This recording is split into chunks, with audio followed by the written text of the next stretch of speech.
the world order is shifting in unpredictable directions, but becoming less Western. And then one important question that we always had is, how is the West going to react to this? People like to say, don't trust Hamas estimates, and I don't. I don't trust their estimate of 40,000 dead. This is a Hamas estimate. It's a terrorist organization, and I don't take their numbers seriously. The numbers I take seriously are the numbers from this group of Western doctors, and they say, according to their analysis, that something like 200,000 Palestinians have been killed in Gaza. Obviously, the new technology, if it's being used, it's AI, and it's the ability to process big data in order, for example, to untangle and map the Hezbollah supply chain. Even within the intelligence community, but I think the public even more. It seemed to be something beyond comprehension to some extent. The Pages attack, how it could be done, and the assassinations, how they can be so numerous, so effective, so quick, one after the other. Whether this is human intelligence or whether we're talking about something already superhuman in the sense of AI, we'll soon find out.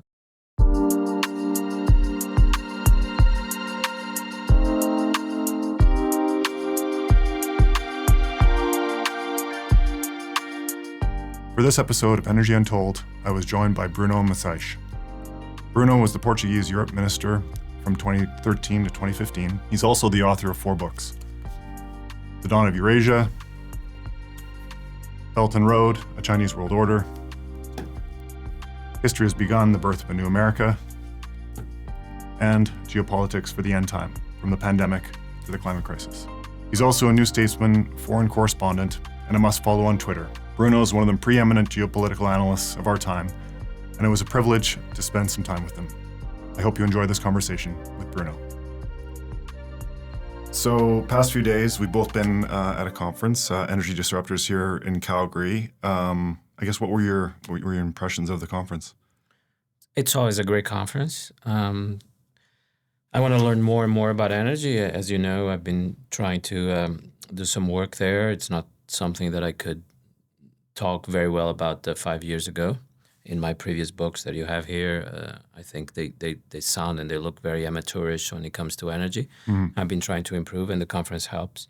It's also very fun. It's not academic. It's a good break from all the academic conferences I sometimes go to. Yeah. And so you've been here in North America for about a week. And on your way to Calgary, you didn't stop in Washington to go and visit think tanks. You went somewhere else. You went to Michigan. So what did you see and hear there? I went to Pennsylvania as well, Erie, okay. Pennsylvania, which is a really decisive little town. It's always been the bellwether in recent elections. Last time Biden won by 1,000, and so that was interesting to spend an evening there talking to people. And then I went to Michigan, spent 3 or 4 days there, went to Robert Kennedy Jr. rally, went to a Trump rally. Obviously, not a lot to learn about Trump at this point, but it was great to be there for 4 hours until Trump arrived, talking to his supporters and see what kind of supporters they are, their ideas. That was extremely educational. And then just being in Detroit, going to bars, talking to young people. Mm-hmm. I have to say some of the things I saw there surprised me a bit about Trump, about his supporters. Not exactly what I was expecting.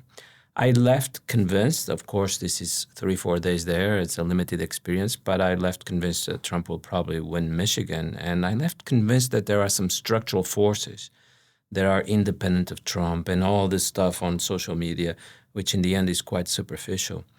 And I think the gravity of those structural forces slowly reimposes itself. So after Harris won the nomination, if you can call it that, she got a boost, of course, and after the debate, she got a little boost. But there seems to be some gravity force that pulls it back again towards a slight Trump edge, which kind of reasserts itself. And short of, I don't think Harris has other boosts coming. So I think the last 2-3 days we'll already see that gravity force reimposing itself again. Mm-hmm. And yeah, I guess why Michigan? What is notable about the characteristics of the Michigan voter in this particular election? Yeah. I was interested in a number of things. First, obviously, probably the decisive state. I think if Trump wins Michigan, Harris doesn't really have a path to victory, and he's very close to that. It's a lot of electoral votes, Michigan. And last time, of course, Biden won, but with a very small margin. Then there's the question of manufacturing and a manufacturing renaissance. This was very important in the rally. Trump picked Warren, just north of downtown Detroit, for his rally because he wanted to appeal to the auto workers. And Warren and also Dearborn, mythical places for the American auto industry. And the third factor that is interesting, and obviously this connects to the question of the Middle East that I've been very interested in, is that you have this large Arab American community, particularly in Dearborn, which has become an Arab American city. So I also wanted to go there, meet people, go to the restaurants, and see how the Middle East crisis is impacting the vote. That is probably also going to be a decisive factor in the Michigan election.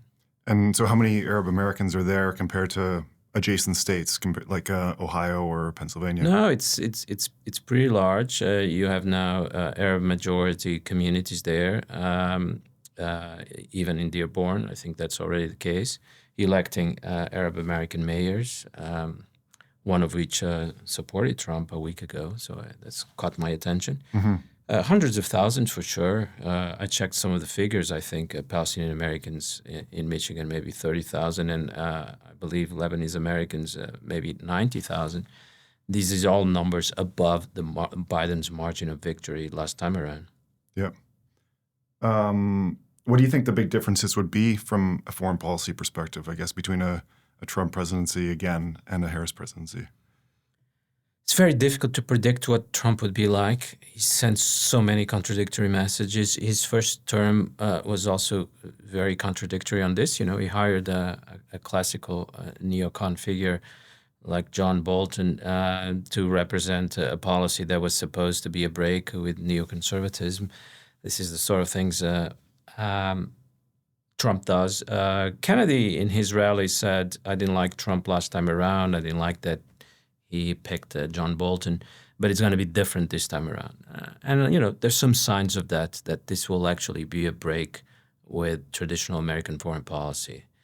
In both rallies, I could see there's now a very strong, very active, very loud constituency for no more wars, as they would point out. Yeah. And I was quite curious about this. Why no more wars in a country that seems to love wars so much? Or why are these people different? And why are they actually coming to the surface in the Republican Party rather than the Democratic Party? And at first I thought this might be because of the costs of the Iraq War. There's some veterans that are still suffering from it. And many families were separated for a long time with many rounds of service and so on. But it's not that at all, as people will explain to you. They are very conscious, and it's a large chunk of Trump's voters. They're very conscious that they're suffering economically because a lot of money is going to finance these wars. So they will tell you, you know, I don't have a dental plan because all these companies like Halliburton are making fortunes out of these wars, and there's no money for anything else. I'm very surprised by that because it's politically conscious and politically active in a way that I didn't quite expect. And so really the composition of the Trump base is altered now compared to 2020, in your view? Yeah, I think so. I think certainly more diverse and farther apart from traditional Republican ideas and even voters. In the Kennedy rally, at some point, Kennedy or someone else asked who here is not a Republican, and half the people raised their hands, but they're voting Trump. I mean, this is 1,000 people in a theater, but I also talked to many young African-American men who told me they love Trump and that I think it's a little different from 8 years ago. Mm-hmm. I wonder why. I think in some sense, Trump 8 years ago was a figure they couldn't relate to, New York playboy. And this time around, paradoxically, because of his court cases, because he's a felon, because it no longer seems like part of the privileged classes. You got many people that seem to find to be attracted to him in a way that they weren't for, or to relate. Yeah, I don't know. People who feel themselves as being part of the oppressed and no longer see Trump as part of the privileged. But by the way, this consciousness of the oppressed and the privileged, I don't know if this was always the case in America or if there's a kind of revolutionary consciousness that is emerging, but it's quite remarkable. And it's in the Republican Party. It's not in the Democratic Party. It's not in the left wing of the Democratic Party that you see this. Yeah. And so I guess following your views going into visiting Michigan, you already had some kind of predisposed views, and those were reinforced or maybe altered in a slightly different way. Through all your work, you do a lot of travel, and it very much seems like it's a way to reinforce your views or to develop new views. What are a couple of things that you've seen over the past few years where that was a very necessary thing to come up with a worldview based on going to travel? Oh, it's absolutely indispensable on every issue. Why it's indispensable, I'm not sure. One of the reasons is obviously that we live, whether we know it or not, surrounded by propaganda, official and unofficial. And the only way you can break through it is to go to the places where it doesn't operate yet, or it can't, or maybe in a new technological dystopia, it operates even at a local level, but not yet. So let me give you 3 examples. Certainly Trump. If you go and talk to his supporters, you get a different idea of what this is about. Clearly talking to his supporters for 4 hours about everything. There wasn't a lot about racism that I would classify as racism. There was a lot about economic oppression and suffering economic oppression. I didn't quite know that. And it's difficult to know. Now, am I being deceived? Or I think I'm not an idiot, I talk to people for 4 hours. I can sense what they're thinking, even if they're not telling me. It's more likely that I'll be deceived if the information I get is from the mainstream media. Yeah. On China, if you don't live in China for a year or two, you don't get anything about China. And of course, on the Middle East, on Israel, I think William Dalrymple, the historian, said the other day, anyone who goes to the West Bank has a different view from people who don't. And we just saw now Coates as a new book in the U.S., and he went to the West Bank for 8 days, which is not a lot. No, I would recommend, it's not a year. I would recommend more than 8 days, but still, he argues that his views changed when he went there. And, in some sense, of course, 8 days is not enough, but in another sense, even 8 minutes would have an impact. If you go to see some separation wall, for example, take you 8 minutes, and already you'd have a different understanding after that. So without this, you're not going to understand the world. What have you been observing in the way that Western analysts have treated Russia, Ukraine versus Israel, Gaza, Lebanon? Do you think we're going through a crisis in principles at the moment? Yeah, because, I think there's very strong parallels between Ukraine and Palestine. These are 2 nations that have struggled for their freedom for many decades against the idea that they don't exist as nations. If you read Smotrich's, the Israeli finance minister, he wrote a manifesto maybe 6 years ago. You can Google it and find it. He sounds like Putin because his whole manifesto is arguing that Palestinians don't exist, and the Palestinian identity is built around being anti-Israel. So Putin has very similar speeches where he says Ukrainians don't exist, Ukraine is an anti-Russia project, but it has no existence of its own. The struggle for freedom by Palestinians goes back probably to the end of the First World War. And the Ukrainian struggle for freedom is older than that, but took a new form after the First World War and more intense.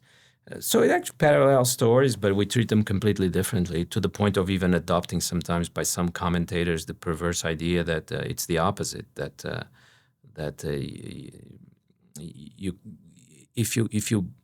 if you're for Ukraine in the conflict there, then you should be anti-Palestine for some reason. I suppose the idea is Ukraine is part of the West and Israel is part of the West, and Palestine is anti-West.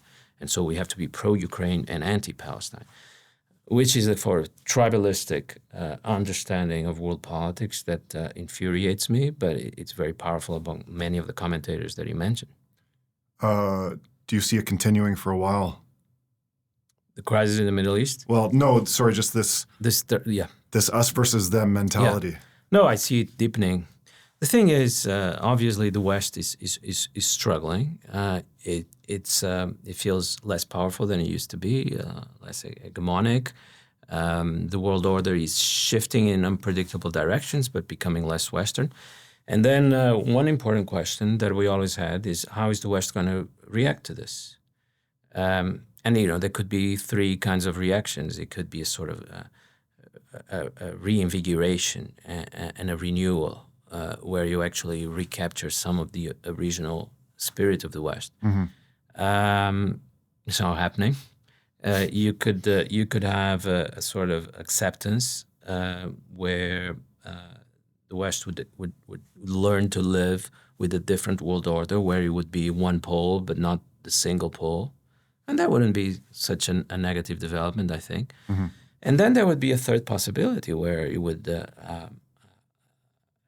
hit back and lash out and use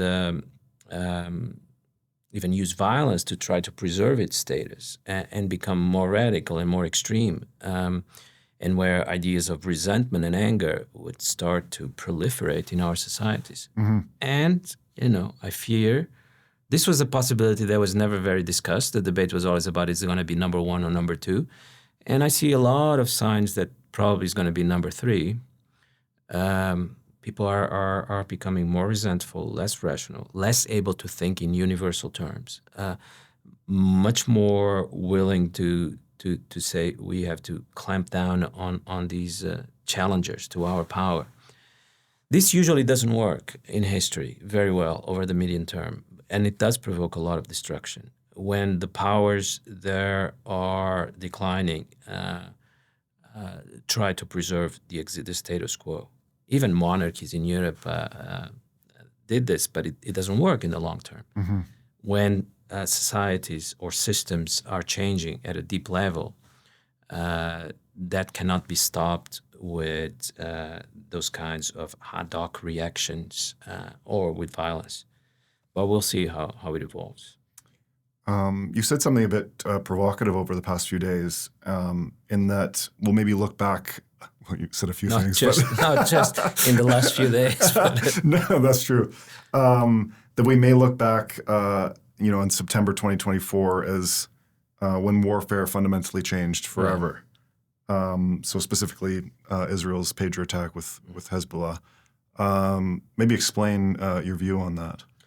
Right. Unfortunately, I've had a couple of chats with people in the intelligence community that point in this direction, that they want to be quoted. There's some public statements that go in this direction. Netanyahu said we have fantastic new technology. And Jared Kushner also tweeted something along those lines, that he has been shown some new technology. It seemed that you wanted to say, I'm part of this. I'm an insider. I know what's happening, specifically with reference to the Pages attack. But he can't say everything that he saw. Obviously, the new technology, if it's being used, it's AI, and it's the ability to process big data in order, for example, to untangle and map the Hezbollah supply chain, and then be able to insert oneself into that supply chain. But perhaps when you have human beings on the other side, like Hezbollah, who are expert at covert action and hiding their steps and their fingerprints, Israel always struggle with that. And, you might argue that it's easier to hide than to find when it's one human being against another human being, or human intelligence against human intelligence. But for AI, everything is traceable, no matter how you try to hide the traces. By definition, they can be found. Nasrallah had to arrive at the meeting in some kind of vehicle. I'm sure he used an untraceable vehicle, but for AI, no vehicle is non-traceable. These are things I'm thinking about, but it's a little bit too early to write about these things because we still don't have concrete evidence. Mm-hmm. What I do think is that so many people were stunned by what happened, the pagers attack and the assassinations at the level of... Within the intelligence community. Yeah, even within the intelligence community, but I think the public even more. Yeah.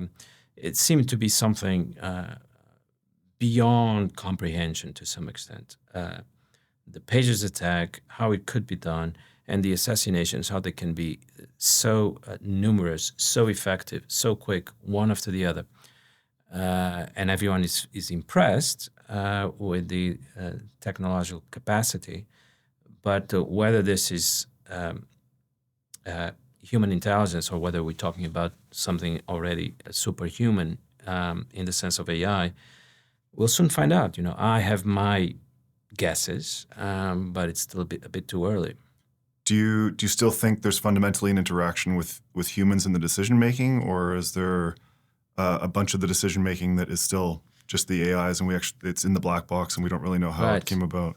No, it works better when it's a human-machine interaction. So Palantir platform is a good example of this. You don't try to get the human out of the loop because there are some elements that the machines can't do, sort of intuition and context, and they work well together. But there's also cases where the human might be removed from the machine, and I think in the case of Gaza, we've seen that. Some very credible reports out of Israel that AI is being used to identify targets.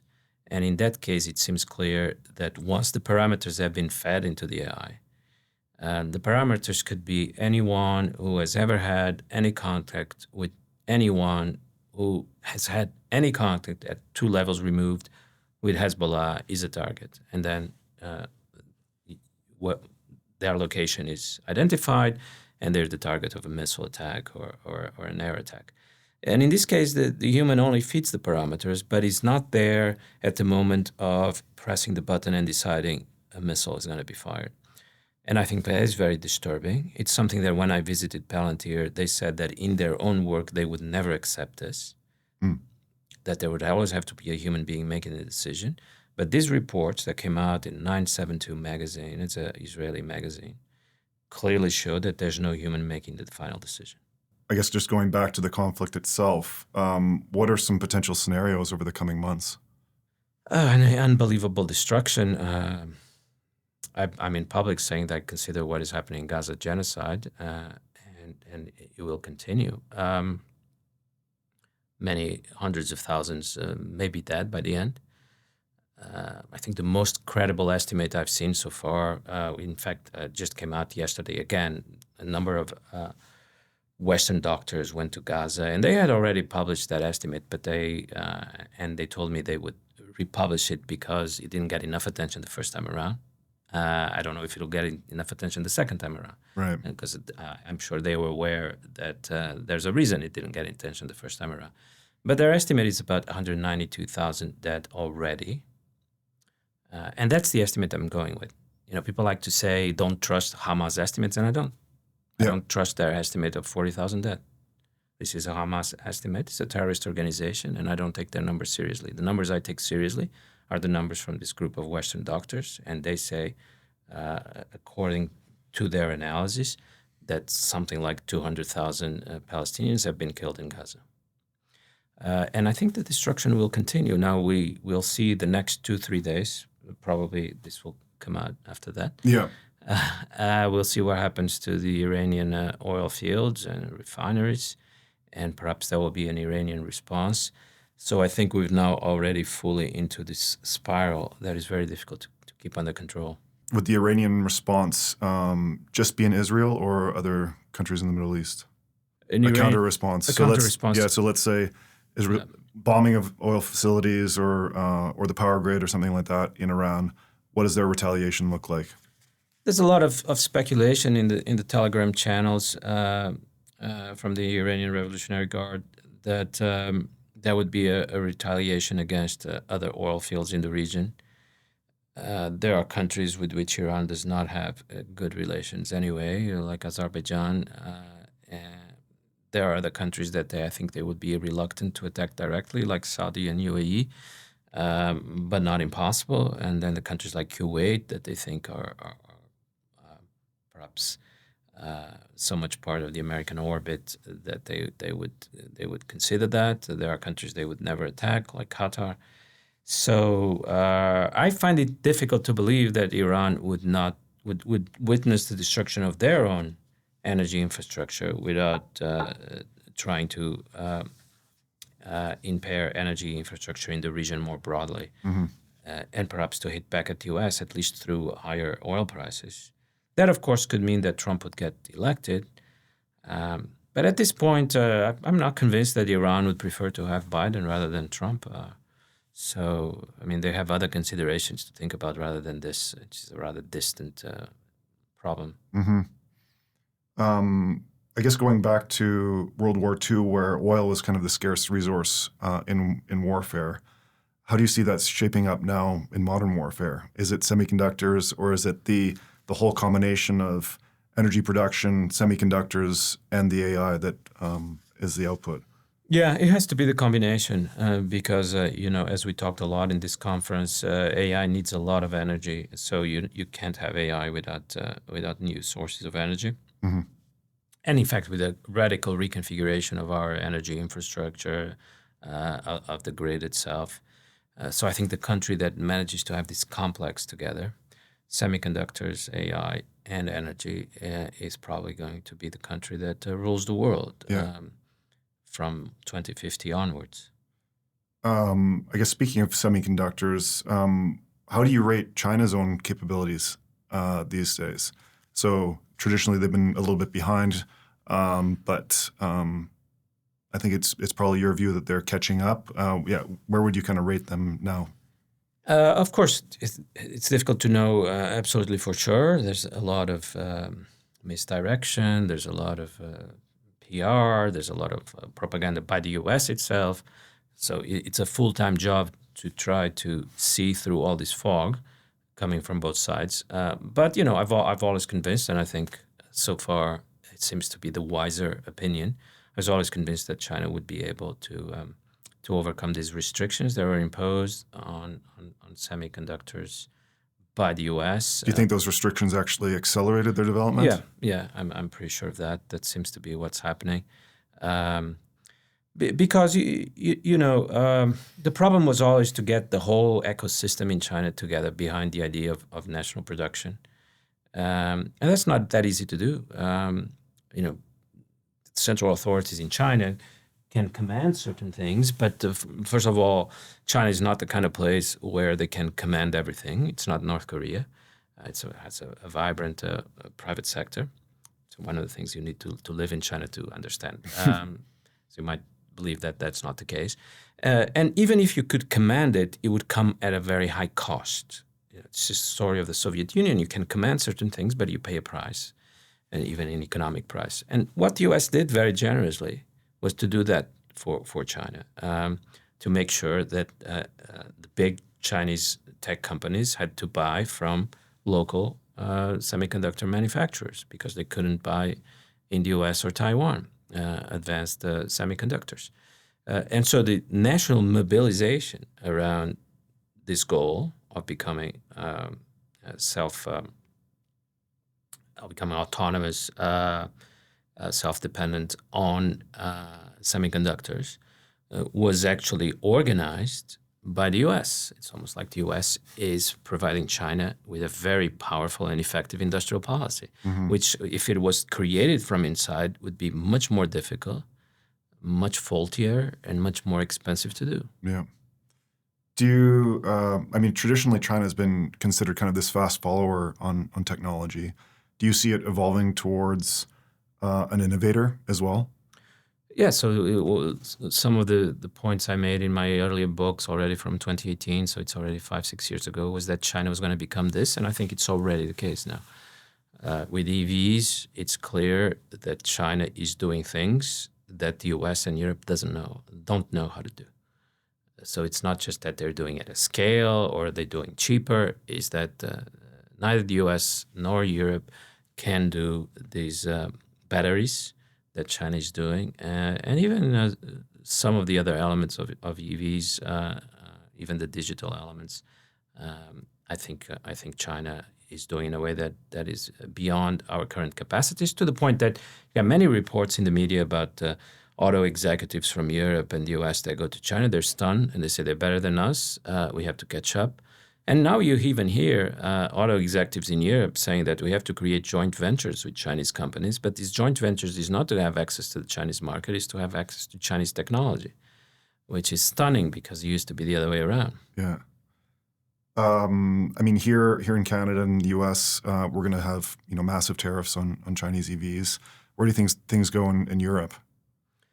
Well, in Europe, thankfully, there's a debate on this with the pros and cons, which is all I ask for. Mm-hmm. What are the pros of cons of imposing tariffs? I have to say, we're in Canada, I thought it was pretty ridiculous when the Canadian government, without even an investigation, or at least to sort of pretend that you're investigating what are exactly the Chinese subsidies and what kind of level of tariffs we have to respond with, which every government does. Mm-hmm. They impose, I believe, 100% tariffs on Chinese EVs, yeah. just mimicking the American tariffs without even pretending that there's an autonomous investigation. I didn't think it was the most glorious moment for Canadian governance. There's been a few of those moments. So there's a debate, and I guess we'll find out whether, I guess it could be part of what ends up happening from a joint venture perspective with some of the incumbent Europeans, potentially. Yeah, I think both China and some countries in the EU would be interested in using the threat of tariffs to get China to invest in Europe and to have access to some of that technology. I think this probably would be the decision were it not for the pressure coming from Washington, and that in many countries that pressure is decisive, determinative. Mm-hmm. But we'll know very soon. But even if the tariffs are approved at the European level, so many countries are unhappy with that decision that I think they will try to find ways around it to continue working with China. But you really don't see the same spirit you see in the US or Canada of cutting those connections off entirely. Where do we think China's EV exports will end up, I guess? What will be some of the countries that are adopters of, I guess, superior technology? It's cheaper, obviously, and really the end goal is mobility. So, I don't think China should be too worried because they have enough finance to keep it going, even through these trade difficulties. They will dominate the Southeast Asian market. They will dominate the Latin American market and some of the growing market in Africa. Mm-hmm. They will be absolutely dominating there. In Europe, I think they'll continue to have access in some forms. Even the tariffs that were approved, I think, are manageable, particularly for BYD. They are, I think, 40% or something close to that. And then, obviously, in the long term, what is the scenario? That the U.S. is going to manufacture cars of lower quality, a much higher price, and then it's going to go to Latin America and say, you should buy this because this is a Western car, and a Western car represents freedom, even though it's a poor quality product. Mm-hmm. This never works in the long term. And if you close yourself off to competition from the outside, we know for sure that what will happen is, first, that you're going to fall farther behind, that your local producers are going to become lazier, less competitive.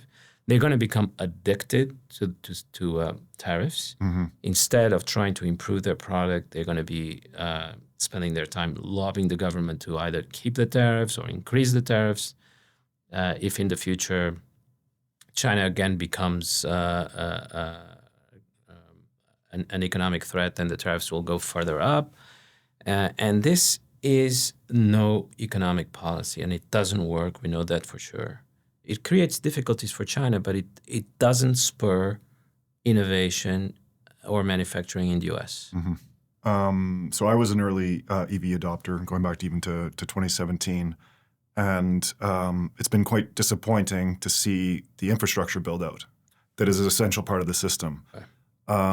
Is it part of China's strategy and export strategy to also export the system behind the charging, the grid infrastructure, et cetera? Yeah, the system in China is, I haven't seen it because I don't drive when I'm there, but I hear it's really, really impressive. Of course, they're trying this idea of the battery swapping, which I'm convinced it's a better idea than recharging. Mm-hmm. You go into a station, you just swap your battery in 2 minutes and you're off. Mm-hmm. They're trying different things. It's vast all over the country. It's a lot of money being put into that. Yes, from the latest reports I see, when they sell in Southeast Asia, they are thinking about the whole package and not just EVs. The system, The system as a whole. Which, this is how it worked with internal combustion engines. That it has to be a system as a whole. It can't be just a gadget. This is also a problem that I think we have in our economies, that we can't think about the system as a whole. Yeah. I guess going back into some of the research you've been doing on the energy side for your new book, you have been reading some Vaclav Smil. Yeah. What do you think he gets right in his analysis and gets wrong? I like him because of the very rigorous and very comprehensive analysis of the past. I think he comes across, to me at least, as a bit cranky about the future and really conservative. Oh, it's kind of like you. No, because I have this very strong techno-futuristic element, which he doesn't have at all. It really comes across almost like an Oxford Don, one of those Oxford professors that thinks that even the automobile is a malefical innovation and things were much better in the past. Which is a bit strange because he spends so much time writing about the 1880s, 90s, end of the 19th century, where basically everything happened. That's something very puzzling about him, and I'd like to ask him, or if I write a review about one of his books, I would focus on this point, which is he shows us so clearly the extent, the magnitude of past revolutions, and then he seems so unwilling to entertain the possibility that we're going to have a revolution of that magnitude or perhaps even larger. It's only very occasionally that. How can you write all these books? He has nothing, for example, about virtual reality. He has nothing, for example, about digital twins. He has nothing about the metaverse. And I guess AI was still maybe in his next book. But it's strange that someone investigating energy so deeply didn't see before everyone else the connection between AI and energy and reflected on that. Mm-hmm. It does seem sort of not interested in the future, which is the most disappointing part of his books. Pretty sure this is a fair criticism, but I'd be curious to know his response. Yeah. And then I guess moving towards whatever this energy future looks like for us, you have a bit of a paradoxical view on what we do with the existing energy system. Maybe explain that. Do we actually need to potentially burn more fossil fuels to get there? Right. So I think there's this analogy with the battery in a car that you use to start up the engine. And you could think of fossil fuels as allowing us to start up the engine of a new energy paradigm around green energy. Now, the problem would be if you use the battery, or to use the analogy, fossil fuels, in order to, for purposes of entertainment, or amusement, or indulgence. If you use the battery in your car to watch movies, and then you can't start up the engine.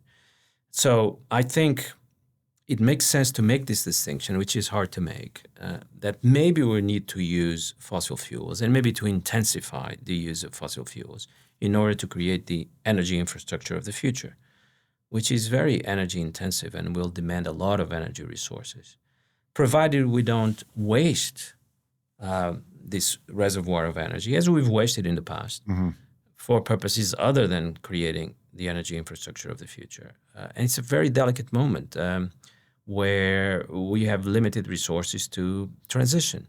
But if we think about transitioning without using fossil fuels, then I don't see how it can work. We are going to have to rebuild everything anew. Our cities, our industries, our electrical grids, all our appliances, all our devices are going to have to be rebuilt. They have to be electrified and digitized and so on. And how do you do this without energy? How do you do this without a massive investment in energy? So I would think there has to be a sort of a curve, in fact, going up. And that is not necessarily bad news in the use of fossil fuels, provided they are being used for the right purpose. And what is the right purpose? It's the transition. Yeah.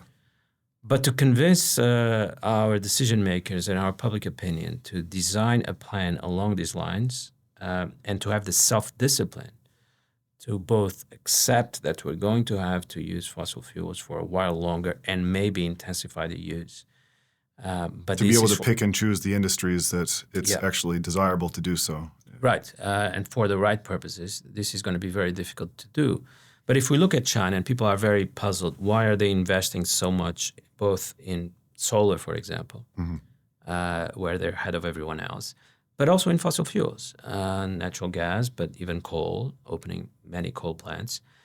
I mean, according to this model that I'm describing, it would actually make sense. After all, you're investing in solar with resources that come from the previous energy system. What you can't do is to use the resources of the future energy system in order to build the future energy system because they're not available yet. So I don't quite know how people are supposed to transition into a new energy system while at the same time heavily restricting the use of the energy they already have and the only energy they have. Yeah, as we've talked about, a solar panel cannot make a solar panel. Right. A solar panel cannot build transmission lines, at least with existing technologies. It's a long way away. Again, through your additional research, what have you discovered about solar, and why are you so bullish on solar in particular going forward?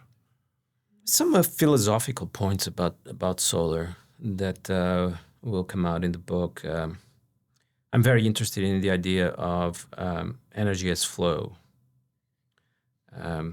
We abandoned the sense of energy as flow when we started to use fossil fuels, because fossil fuels are energy stocks, not energy flows.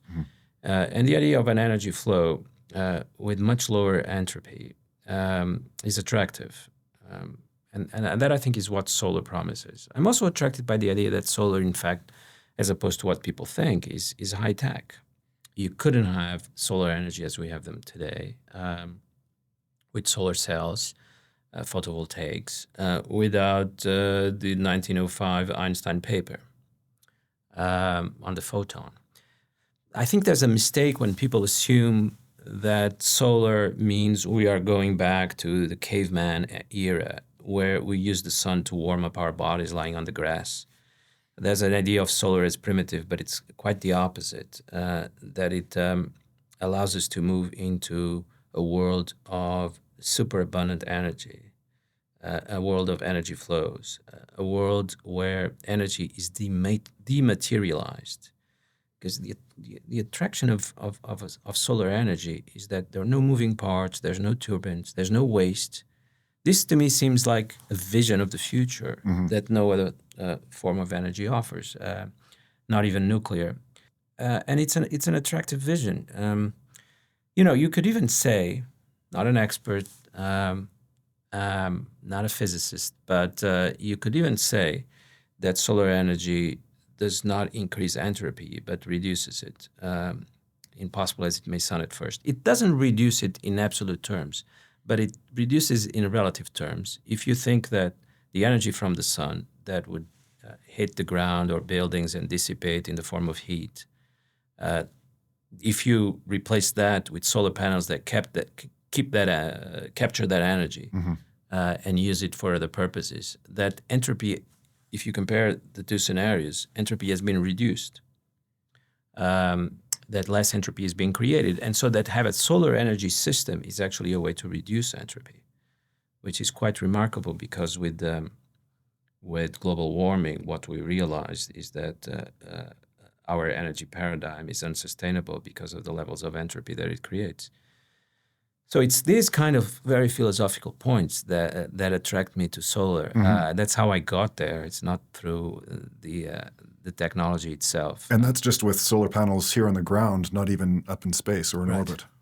Up in space, that's where it becomes beautiful because there's no intermittency, there's no night and day, there are no clouds, it's all the time. And I'm pretty sure that's the future. We still don't quite... We have the technology to beam solar energy back to Earth. It's expensive, not too efficient. A lot of energy would be lost. It's probably very expensive to build the system so far. But, if you ask me 100 years from now, I have no doubt that it's going to be our main source of energy, solar energy beamed from space, with potentially very large structures built in space, some closer to the sun, and beaming that energy back. I have absolutely no doubt this is where we're heading eventually. And in a lot of ways, we have to have some new imagination for how that would actually materialize, right? Because fundamentally, solar is DC, so it would turn into completely different systems that can't necessarily be just integrated into the existing system, but may require completely new systems. Yeah, the little reading I have done on the question of the grid shows me that probably the grid is going to have to be rebuilt from scratch. It just doesn't work for renewables as a whole. And the authors that have written about this that I find more compelling are the ones that think about the energy grid as essentially a digital grid, very similar to the internet, where in fact batteries are the strict equivalent of buffer memory. Right. And that's how we should think about the grid, as a vast computer. Yep. Using solar, using batteries, a system where solar energy moves just like information moves, and batteries work like a buffer memory.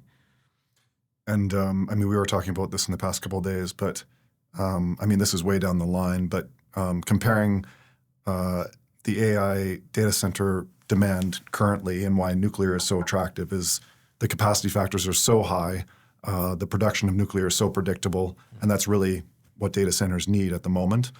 But going forward, you can imagine this parallel system evolving, which again is all DC.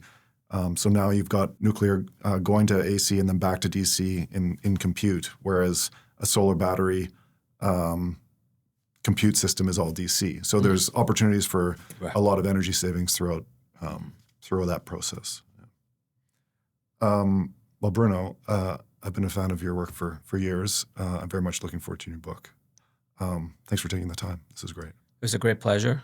Book will come out in February, and I promised my readers this. By the way, I've been asking for a few blurbs from people I like. All my blurbs are from people I like, and they seem to think it's my best book, and I have to trust their opinion. Awesome. Well, that was great. Thank you. Thank you. Thank you for joining us for this episode of Energy Untold. Energy Untold is produced by Shortline Creative and recorded at GBE Energy. Art is curated with the assistance of Norbert Hall. For more information on the show, visit energyuntold.com. We would love your feedback. Send us a message at hello@energyuntold.com. Thank you again, and until next time, I am Corey Paddock.